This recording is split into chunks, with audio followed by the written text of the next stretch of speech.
All right, coming up on today's Philadelphia Eagles now, certainly an ugly loss to the San Francisco 49ers yesterday at Lincoln Financial Field. But on today's show, going to explain why you should not panic about this football team, reasons to be optimistic about the Eagles after what was a reality check loss against the San Francisco 49ers. And we discussed this here on the show, right? Going into this game against the Niners, a battle for NFC supremacy. Eagles had the best record in the NFL. Jalen Hurts this year has been the most clutch quarterback in the National Football League. And I think the Eagles as a team have the most impressive wins of the season among all teams in the league.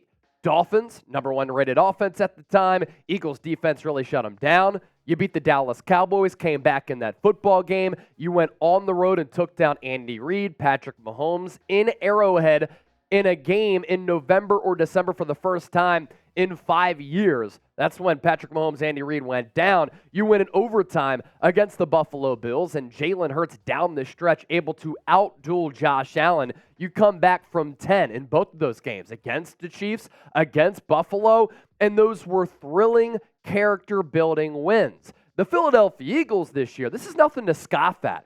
5 wins this year when trailing at halftime, and that's the best mark in the NFL. It's not even close. Other teams are like 36 and 150 or something when trailing at halftime and trying to come back. So for the Philadelphia Eagles to have the identity and the mental toughness to be able to come back and win those thrilling ball games and to close them out by making plays and executing offensively in crunch time, but doing the same with getting a pass rush or a big sack or a big pass breakup on the defensive side of the ball, all of that is very important for Philadelphia. Those are championship attributes, right? But how the Philadelphia Eagles were playing, that identity, having to rely on comebacks, is a dangerous way to play. You're playing with fire at the NFL level if you continue to put yourselves in early holes, slow starts, having to come back, playing sloppy, not up to your potential, coaching lapses, player lapses, all of those things, not sustainable whatsoever, especially with how much talent is across the NFL on rosters and with coaching staffs, and especially when you're playing a team like the San Francisco 49ers. Look, I understand this has turned into a newfound rivalry. If you don't want to call it a rivalry because there's not a long-standing history, use another word. These two organizations, these two teams, these two fan bases do not like each other at all. They despise one another, but you got to give credit where credit is due. That's what Nick Sirianni did after the game. That's what the Eagles players did after the game. That's what I'm doing right now. Credit to San Francisco. I took Philadelphia in this game. I gave them the slight edge.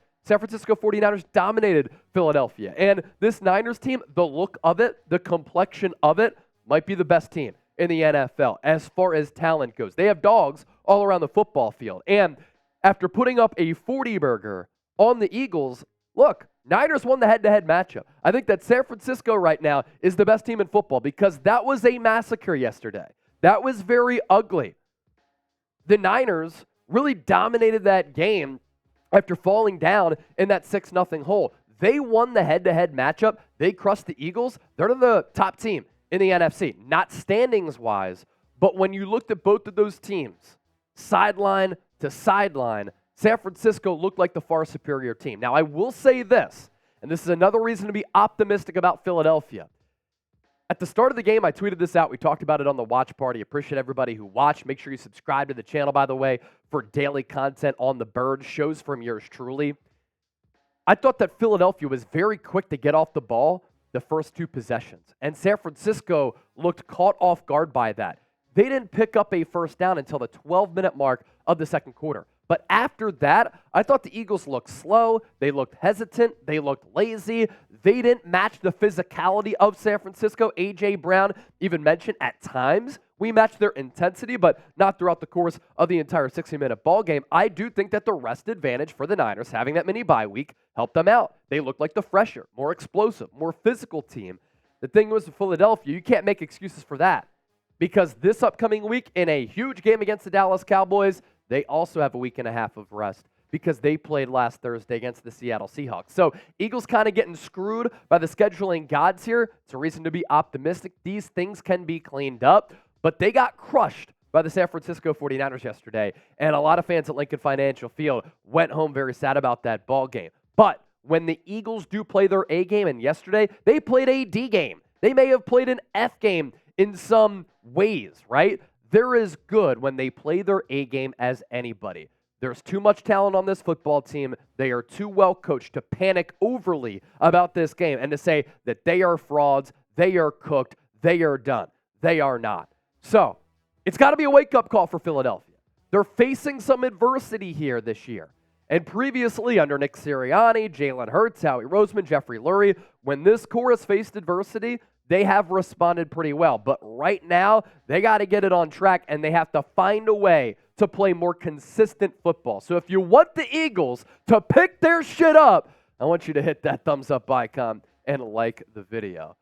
Also with this, if the Eagles scored touchdowns on their first 2 drives of the game, or even get 10 points there instead of just 6, settling for those 2 Jake Elliott field goals, how different is this football game? The Eagles' red zone failures came back to bite them finally. To start the year, they were an awful red zone team. Really, over the last 2 months, they've been a great red zone team. Top 5 going into that game against San Francisco yesterday.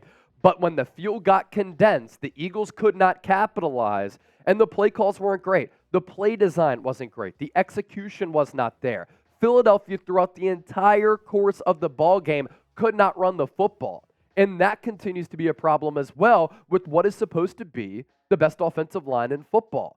With the running back in DeAndre Swift that we've seen make some fantastic plays. With the backup in Kenneth Gainwell, who has been capable before. Is the lack of running game because of the offensive line? Is it the lack of just going to it? Because the Eagles do at least try sometimes to run the football, but then they go on these lapses in which they throw the football too much. Is it lack of execution, play designs, the scheme? They have to get that figured out. But we've seen under Sirianni's watch that this team has been a very successful squad in running the football. And they have to try to at least get back to that, but nothing was working yesterday. This is a San Francisco team that absolutely dominated the Eagles on both sides of the ball. And when you don't capitalize in the red zone, that actually gives momentum to the Niners. It gives momentum to the road team that was 3-point favorites yesterday. It was a win, even though the Eagles went up 6-0, for San Francisco's defense to bend, not break, and not give up touchdowns early in that game. To make it only a 6-0 ball game, and they're a touchdown away, as Brandon Ayuk caught that touchdown to take the lead, and from there, San Francisco did not look back. If you put the Niners in a 10-0 hole or a 14-0 hole early in that football game, the entire momentum of the game and the outcome of the game, I believe, changes. I don't know if San Francisco's coming back from a 14-point deficit. The momentum is in your favor. When the Eagles do play from ahead, they could dictate the pace and the style and the feel of the game, and they left points on the scoreboard there. And they blew opportunities to really make a statement early in that game against a team in San Francisco that was looking to exact revenge, and the Philadelphia Eagles let the San Francisco 49ers off the hook. And that's why fans are very frustrated with the lack of consistency from Brian Johnson this year. They have to start games fast, especially in a big moment like that, where you can seize the momentum of the football game if you take a 2-score lead. The Eagles let the Niners off the hook. That's simply what it comes down to. And what did San Francisco do after the Philadelphia Eagles settled for those 2 field goals to only take a 6-0 lead?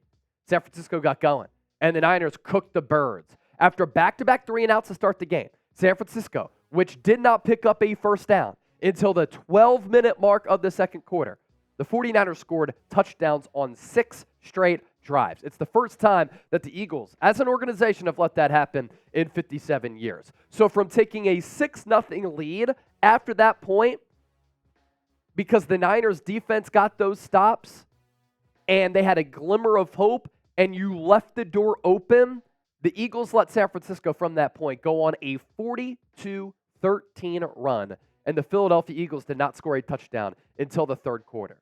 And let's give credit where credit is due. Deebo Samuel owned the Eagles yesterday.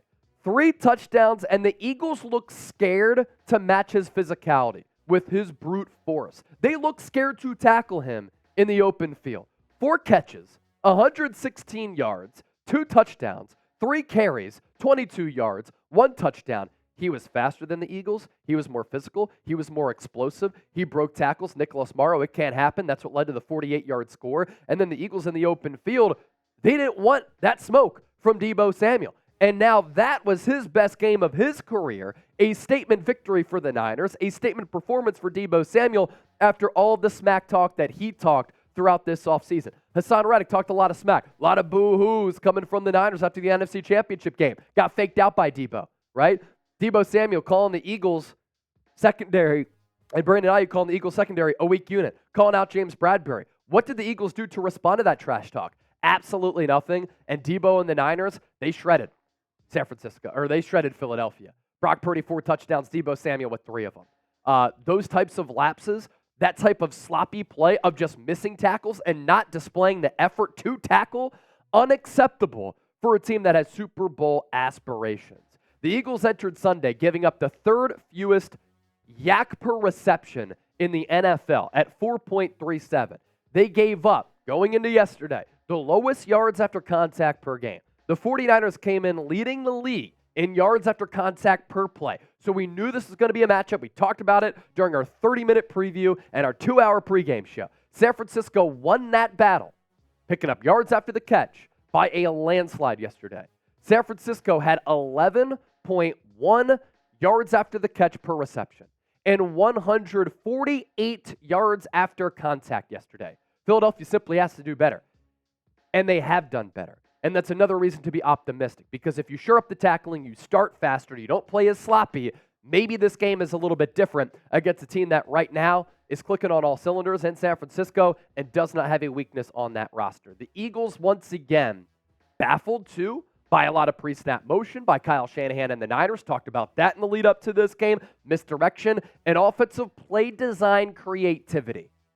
That's why Andy Reid and Patrick Mahomes had so much success against this team last year in the Super Bowl, because Philadelphia with the pre-snap motion, they had communication issues, they had breakdowns, they had lapses in coverage, and they seemed baffled, flustered, taken out of their element when a team gets creative pre-snap. And the Dallas Cowboys this year doing a lot more of that, and that game against the Cowboys becomes a big one. We'll talk more about that. But James Bradbury said this about the creativity and all of the motion, all of the movement from this Niners offense. The playbook is out.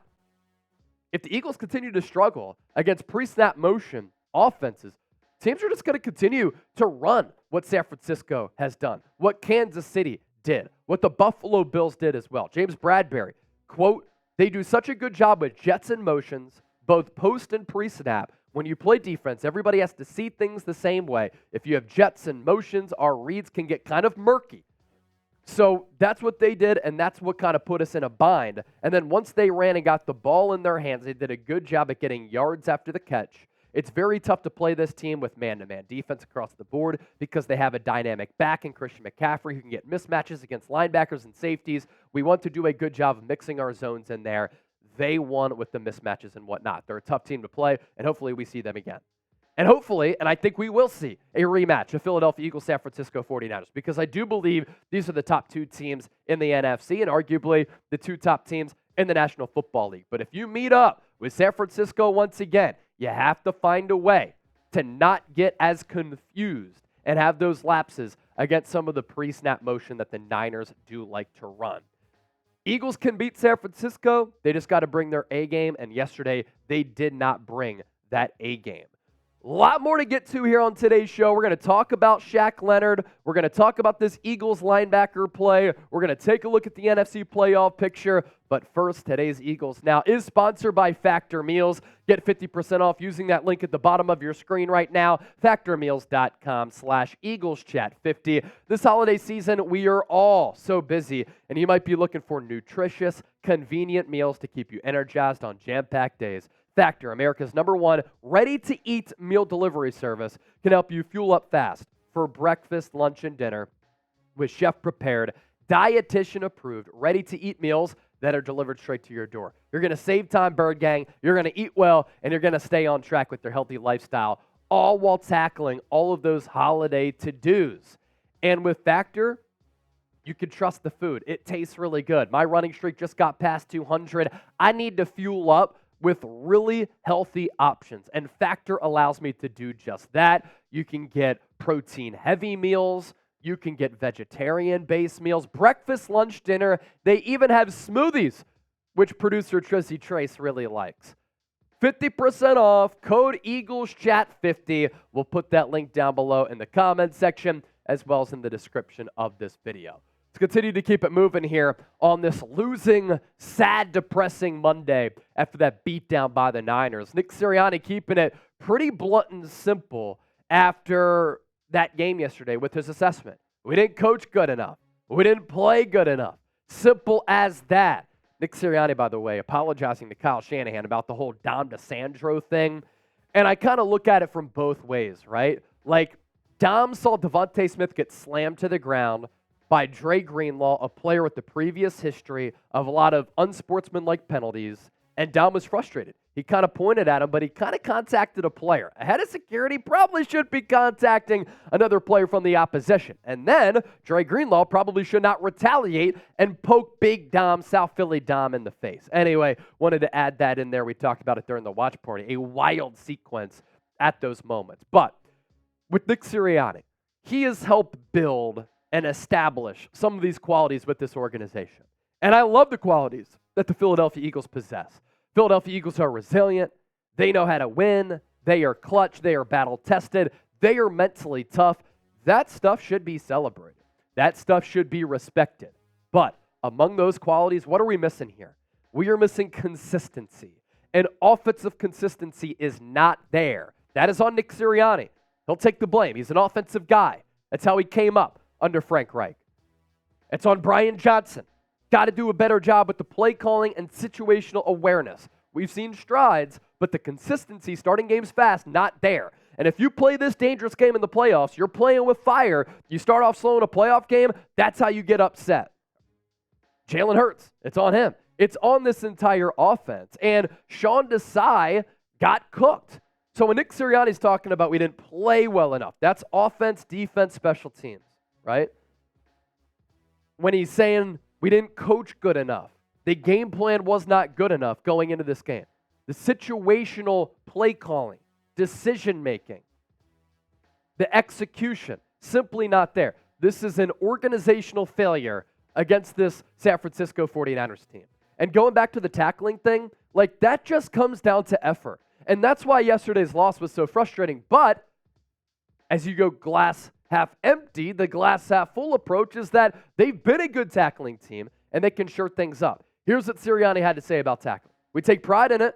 I think we've been pretty good this year. We're in the top 10 as far as missed tackle rate, but we didn't do a good enough job today. Again, that's us putting the guys in positions to be able to tackle and then also doing it. So again, coaching and playing. I think this quote is telling. A little bit uncharacteristic day on our part as far as tackling.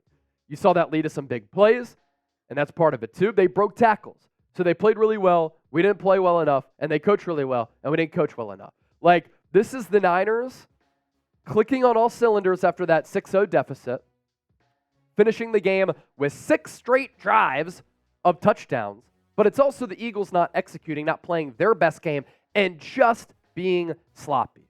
The good news is, as we go back to the optimism approach, the Eagles do still have control of their own destiny. It is one game, but this Cowboys game coming up in primetime, Sunday Night Football, and the Seahawks matchup on Monday Night Football. These games are massive. You look at the NFC Playoff Picture right now. The Philadelphia Eagles, ladies and gentlemen, even with the loss against San Francisco, with how badly they got beat down, they are still the number 1 seed in the NFC. NFL best record of 10-2. So waking up atop this conference is all good. But now, with Dallas and Seattle coming up, and in losing against the San Francisco 49ers, the 49ers are 9-3. They have the tiebreaker. And if those two teams are tied at the end of the year, San Francisco will own that tiebreaker to get the better seed. So when you look back at the NFC playoff picture, yeah, all good. Eagles 10-2, Niners 9-3. I think the Lions are more fraudulent. I mean, the Saints almost came back in that game yesterday. I have concerns about them defensively as well. You have the Atlanta Falcons in that 4th spot just because of the divisional rules and them leading the NFC South after just an atrocious win against the New York Jets. Dallas Cowboys, though, 9-3. If the Cowboys beat Philadelphia and they're 10-3, they go all the way up to that 1 seed. And then Philadelphia drops all the way down to 5. And then this Eagles team that, it looked as though they were bona fide going to be the number 1 seed. They'll drop all the way down to 5 in the span of 2 weeks. And then you're going on the road, first round of the playoffs, playing a winnable game against the Atlanta Falcons, but you're still going on the road as compared to having a week off, home field advantage, going through South Philadelphia. Instead, your road to the Super Bowl has to go on the road. And that's obviously a lot more difficult as compared to playing at the lake. Now, optimism approach again. It's a key word for today's show. Type it down in the comments section if you're a real one. Eagles remaining schedule. Tough game against the Cowboys. Tough game against the Seahawks. But then, Giants, Cardinals, Giants to round out the year. They should win at least those last 3 games. That gives you 13 wins. And you're 13-4. It is highly unlikely at 13-4 that the Philadelphia Eagles will be a 5 seed. But if the Cowboys go on a tear and they win out and they beat the Eagles and the Eagles flounder here and their wings get clipped, so to speak, there is a reality in which that could potentially happen. But again, you look at the Eagles' remaining schedule, they're ending it with 3 games that should be shoo-in wins. Giants, Cardinals, Giants. Can you find a way to split Cowboys, Seahawks? They should win both games. There's no doubt about that, right? But the Cowboys' remaining schedule, it's tough. Eagles, Bills, Dolphins, Lions, Commanders. And Bills are going to have something to play for, fighting for their playoff lives. Dolphins fighting for the number 1 seed. They sit there right now after week 13. And then the Detroit Lions, that's going to be a game to battle it out for playoff positioning in the NFC. Those are difficult games for Dallas. So again, I think the road to the NFC could still go through Philadelphia or San Francisco, and the Eagles can still win the NFC East. So that's another positive spin there. As for Shaq Leonard here, a decision is expected. Now, we are recording this just after noon Central Time here at the Chat Sports Studios. And according to David Moore, who covers the Cowboys, he said free agent linebacker Shaq Leonard is expected to take the rest of the evening, he said this on Sunday night, to decide between the Cowboys and the Eagles and inform the teams tomorrow of his decision. A person with knowledge of the situation said. In the lead up to this game, I had said that the Niners match up favorably against the Eagles linebackers. Nicholas Morrow, Christian Ellis, they got fried. They got cooked yesterday in coverage. Brock Purdy has been arguably the most efficient quarterback at 10 to 19 yards beyond the line of scrimmage. That is the intermediate area of the field. They've done a great job of attacking between the numbers and between the hashes with Deebo Samuel, Brandon Ayuk, crossing routes, as well as George Kittle. All of them had big days. And the Eagles got exposed yesterday with that bad linebacker play. And even when Zach Cunningham comes back, Nakobe Dean is still on IR. I think Philadelphia, with how they struggled against a team that pinpointed a weakness, a flaw, and they attacked it, executed it, and had a lot of success. The book is also out there on how to attack this Eagles defense. And I know that Shaq Leonard might not be the player that he once was, but I can damn sure tell you he's probably better than Nicholas Morrow as well as Christian Ellis. So I think that it's really pertinent. It's really important for Philadelphia to bring in Shaq Leonard now to at least boost up that position at off-ball linebacker to get a little bit better and to upgrade there, because San Francisco exploited that yesterday time and time again. And this is also where Howie Roseman not investing in linebacker has really hurt this football team. And I think that Philadelphia really missing TJ Edwards, who, good for him, former UDFA out of Wisconsin, bubble roster guy to start his career, then turned into the second highest graded off-ball linebacker last year in the NFL. He got the bag from Chicago, but Philadelphia missing TJ Edwards this year. If Shaq Leonard does sign, we're going to go live, so make sure you subscribe to us here on Eagles Now. Turn on those notices. Therefore, when we do go live, you will be notified. It's all going to be okay for Philadelphia. Hope you feel better after watching the show today.